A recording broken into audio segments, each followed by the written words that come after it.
Eesti viipekeel on elujõuline keel. See kandub kätest kätte. See on põimunud Eesti ajalooga.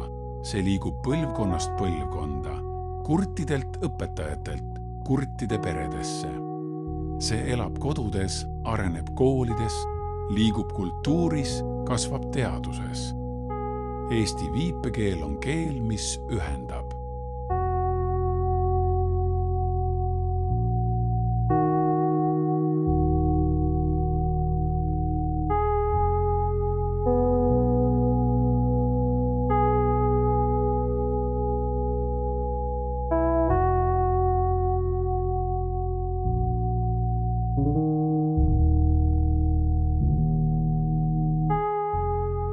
Eesti viipekeel kannab endas Vändra ja Porkuni kooli pärandit. Seal virgus ja sirgus kurtide kogukond omaenda ruumis, dokumenteerides Eesti viipekeelt tulevastele põlvedele.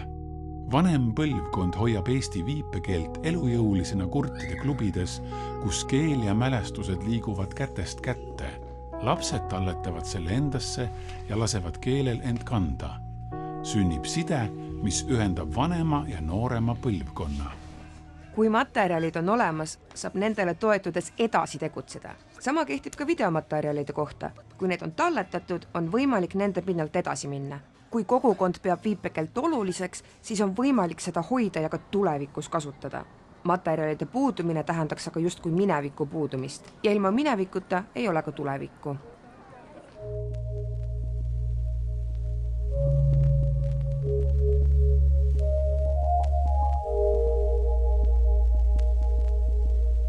Ja ma arvan, et selle aegses ühiskonnas, kus me elasime, oli nõukogude aeg. Oli see meie väike maakool, see Porkuni kool, ainuke koht, kus terves nii-öelda suures Nõukogude Liidus ainuke kurtide kool, kus hakati mõtlema sellele, et viipekeel võiks olla osa kurtide haridusest. Kuigi Eesti viipekeel valgustas laste südameid, jäi ta klassiruumis sageli varju.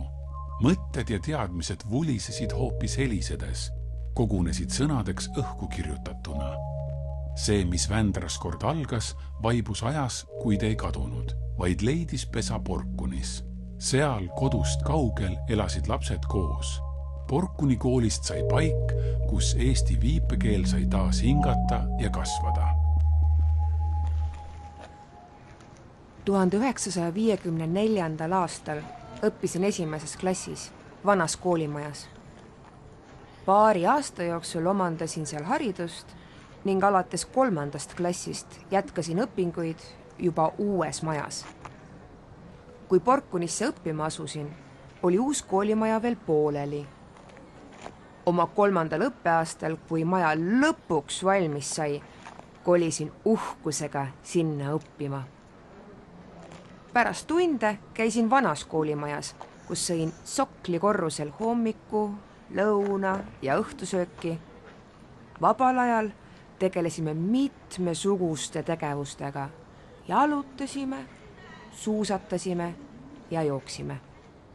Esimest korda seisis klassis kurtide õpilaste ees kurtõpetaja. Esimest korda oli tegelikult olemas täiesti ühine keel nende vahel, et need olid suured hetked. Porkuni koolis ei lubatud viipekeelt kasutada ja õppisime oraalse meetodi järgi. See ei valmistanud mulle raskusi. Tol ajal nähti esmakordselt viipekeele oskusega õpetajaid. Esimest korda võeti tööle ka kurtidest õpetajaid, nende seas Sergei Matvenko, Merike Mänsoo ja Lilli Pärn. Pärast neid asus tööle veel rohkem uusi kurtidest õpetajaid.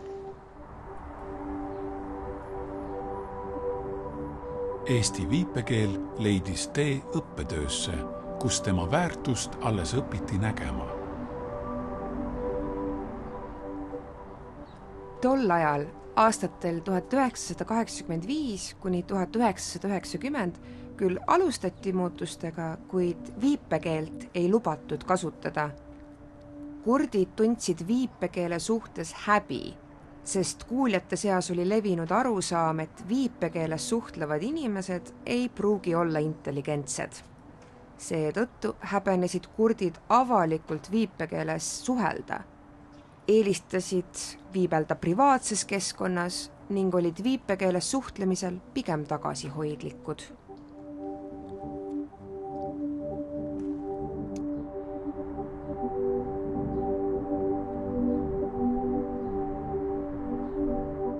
Alustasin viipekeele uurimisega, et mõista, miks see oli keelatud. Lõpetasin 1985. aastal ülikooli. Minu teadustöö pealkiri oli viipekeel kui suhtlemisvahend. Soovisin kasutada sõna keel, kuid tol ajal ei lubatud seda mõistet kasutada, sest viipekeelt ei peetud päris keeleks.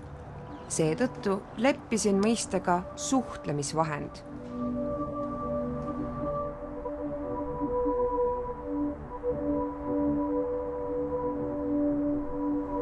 Oleme loonud ka mitmeid viipekeele sõnaraamatuid.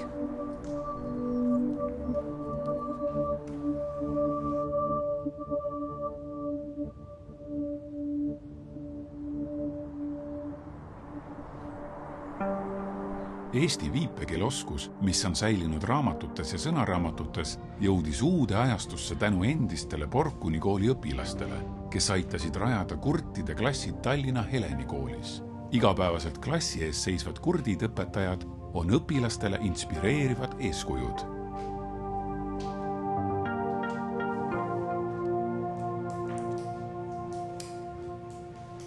Kurtidest õpetajad on kurtidele õppijatele eeskujuks. Nad võtavad meist eeskuju nähes, kuidas me tegutseme, kuidas me õpetame. Viipekeeles õpetamisel ei ole väga pikka ajalugu.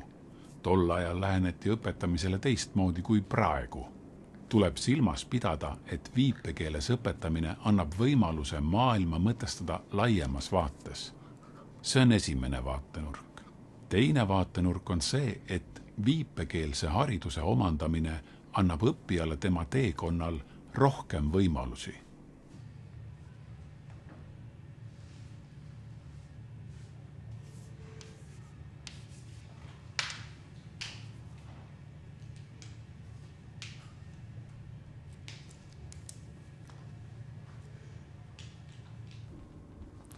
Eesti viipekeeles õpetamisel on suur väärtus. Kui lapse esimene keel on viipekeel, saab ta selle kaudu ligi teooriale ja erinevatele teadmistele.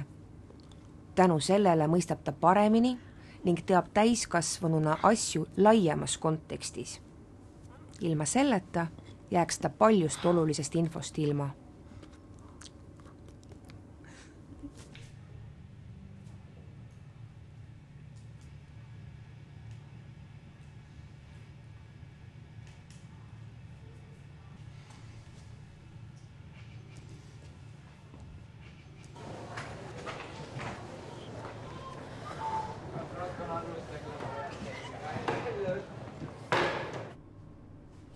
Minu vanemad olid kuulijad ja meie peres tekkis suhtlemisel raskusi. Hiljem sündis meil endil kurt laps.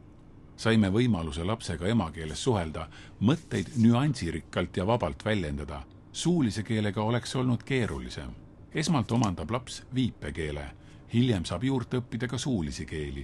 Viibeldes saavad kõik mõtted vahetatud. See on tõesti ilus keel.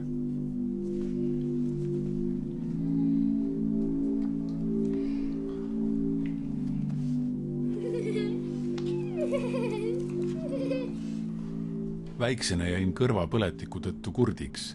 Ma ei osanud viibelda, mind suunati kurtide kooli. Seal sain kõigiga hästi läbi ja saime omavahel viipekeeles suhelda. Lõpuks sain end väljendada oma keeles. Viipekeeles suhtlemine oli mugav ja sai minu lemmikuks.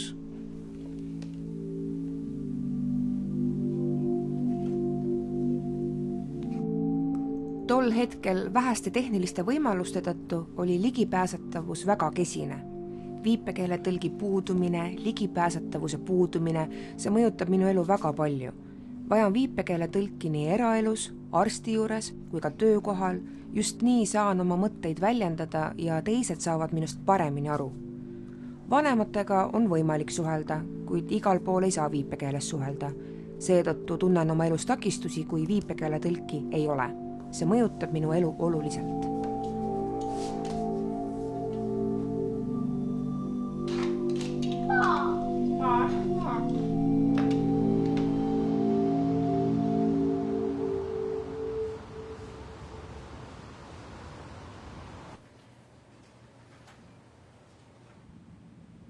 Eesti Kurtide Liidu roll on kaitsta kurtide õigusi poliitika tasandil. Mitte ainult riigi tasandil, vaid räägime kaasa ka kohalikul tasandil.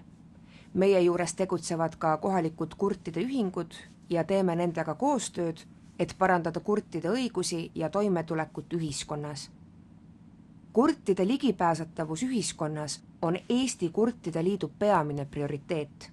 Selle kaudu soovime saavutada olukorra, kus oleme kuuljatega võrdses seisus. Eesti viipekeel on juba seadusega tunnustatud, kuid näiteks sotsiaalhoolekandes on vaja veel täiendusi.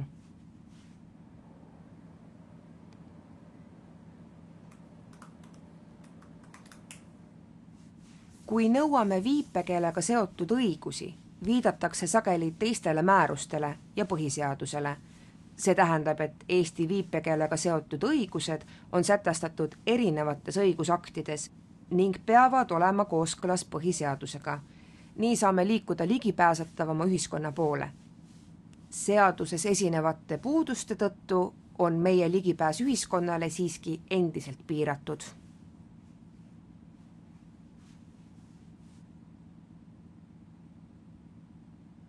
Kehva ligipääsetavuse tõttu saame vähem informatsiooni, kuid parema ligipääsetavuse korral suudame palju rohkem saavutada. Sellest sõltub väga palju. Pidev viipekeeles suhtlemine loob rohkem võimalusi. Peame viipekeelega nähtavad olema, sest just see aitab luua paremat olukorda ja suuremat kaasatust ühiskonnas. Kurtide koolis sain aru, et kodus kasutame teistsuguseid viipeid. Vanematega suheldes mõistsin, et mul on justkui 2 viipevara, mille abil saan liikuda ühest maailmast teise ja tagasi, sõltuvalt suhtluskeskkonnast. Vana viibe Läti 1, vana viibe Läti 2, uus viibe Läti. Vana viibe saama, uus viibe saama. Vana viibe noor, vana viibe vana. Vanema põlvkonna esindajaid jääb aina vähemaks ja koos nendega hakkab kaduma ka nende viipevara. Seetõttu on väga oluline hoida ja talletada vanemat viipevara.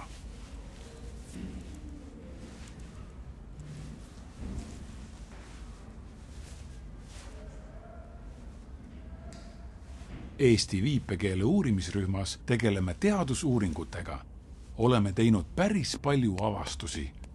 Need leiud tekitavad meis huvi edasi uurida ja teemat sügavamalt käsitleda.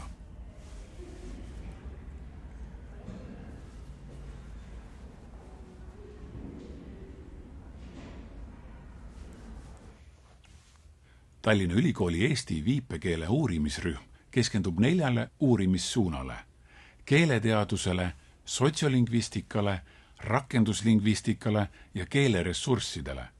Keeleteaduses uurime Eesti viipekeele keelestruktuure. Sotsiolingvistikas uurime, kuidas kasutatakse keelt.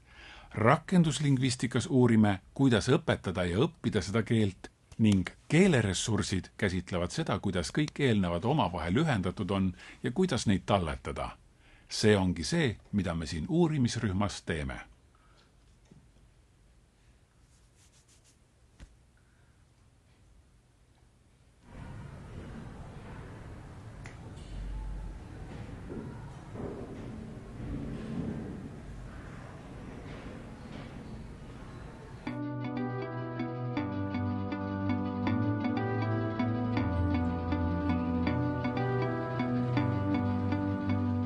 Sport on kurtidele hästi kättesaadav. See annab võimaluse osaleda erinevatel võistlustel ja üritustel.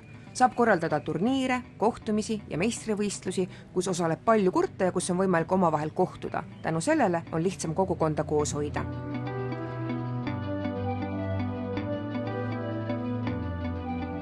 Huvialade valik ei ole väga lai. Võimalusi küll on, kuid need on piiratud ja sport on üks peamisi valdkondi.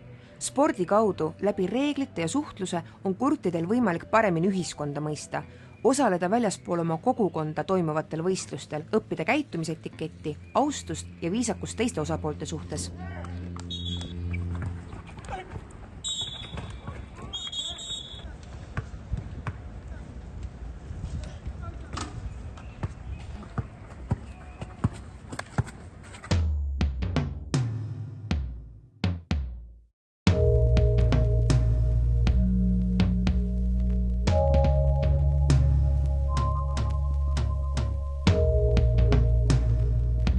Eesti viipekeel on ühendanud inimesi ja andnud neile jõu koos tegutseda.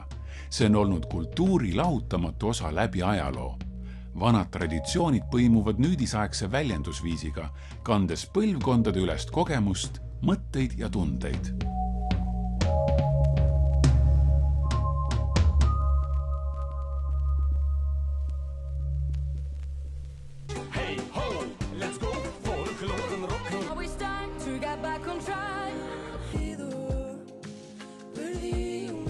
Muusikaline stiil ei tähenda ainult muusikat. Sellega haakuvad ka teised väljendusvormid, näiteks visual vernacular ja poeesia.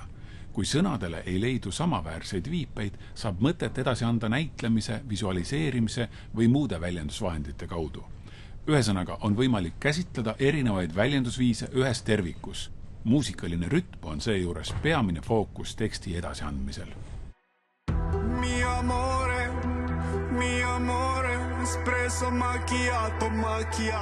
Eestis ei ole kurtide kultuuritegevus väga laialdane.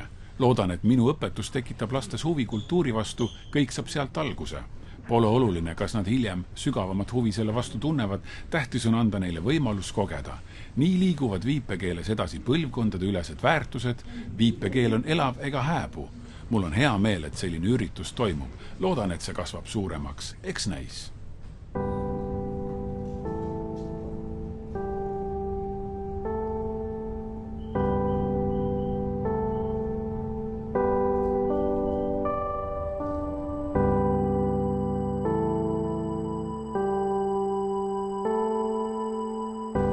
Mind kannustab mõte, et Eesti viipekeelel on oma anekdoodid, kunstivormid ja kogemuslood. Facebook muutus populaarseks sotsiaalmeediakanaliks ja Liina Paales, kes õpetas Tartu Ülikoolis folkloristikat ja oma aines käsitles erinevaid kogemuslugusid ja anekdoote, inspireeris mind, et luua Facebookis folkloorigrupp. Selles grupis postitati väga aktiivselt. Need materjalid aitavad meil justkui 200-300 aasta ulatuses põlvkondade kaupa sugupuud uurida ja mõista, kes kellega seotud on.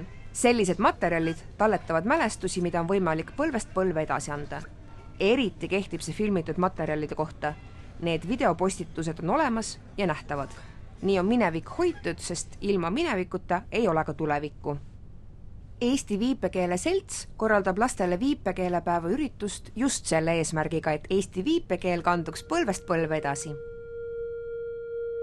Noorusliku õhinaga õpivad kurdid lapsed kujundlikku jutustamislaadi, mille on neile pärandanud vanem põlvkond, kellega kohtusime filmi alguses.